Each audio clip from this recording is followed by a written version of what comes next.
How do we know our Ramadan was accepted? Unfortunately, we cannot know that until the day of Yawm al-Qiyamah. Allah subhanahu wa ta'ala kept that knowledge to himself until the day of judgment. May Allah subhanahu wa ta'ala accept from all of us. But from scholars have spoken about signs that shows that our Ramadan was accepted.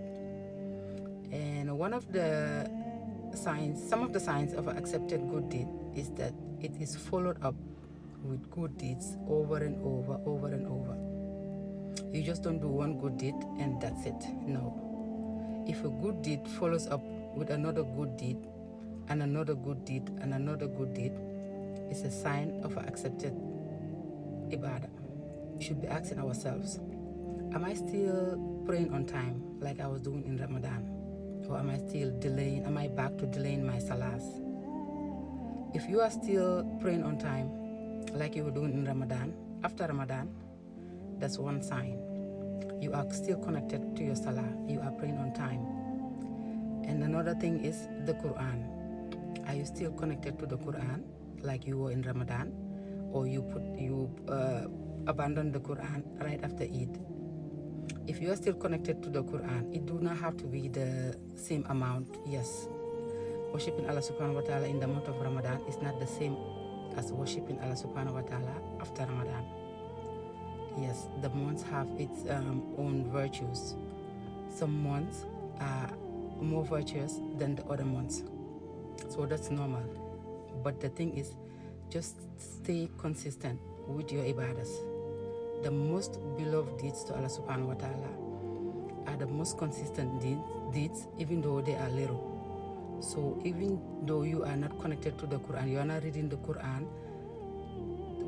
the way you were doing it in Ramadan, but you are still connected to it after Ramadan, that's good.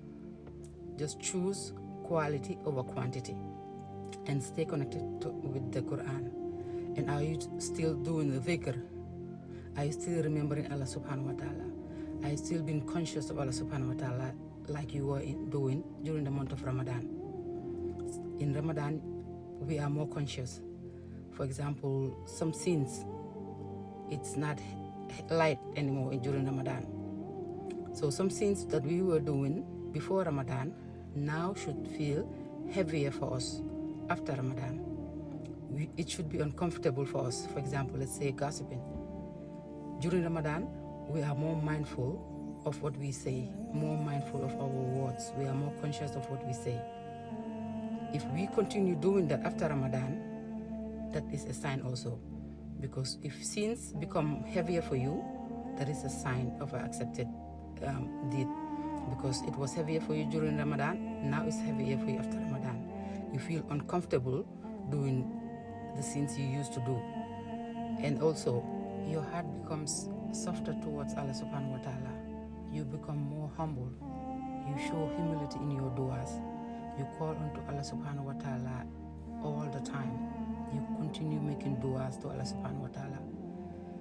Anytime something happens in your life, you go back to Allah subhanahu wa ta'ala first. And then you also continue making secret good deeds quietly that no one knows about. You wake up and pray at night. No one knows about. You continue with your sunnah prayers. You continue with the secret charities that you are doing. So all these signs, scholars have said that if you continue with all these ibadahs that you are doing during the month of Ramadan, for the sake of Allah subhanahu wa ta'ala, inshallah, it's a sign that Allah subhanahu wa ta'ala accepted your ibadahs during Ramadan. May we be from those that Allah subhanahu wa ta'ala has accepted from. May this Ramadan be a transformation for all of us. May we not be from those that just worship Ramadan and then after Ramadan, we are back to our old ways. Until next time, Assalamu alaikum wa rahmatullahi wa barakatuh.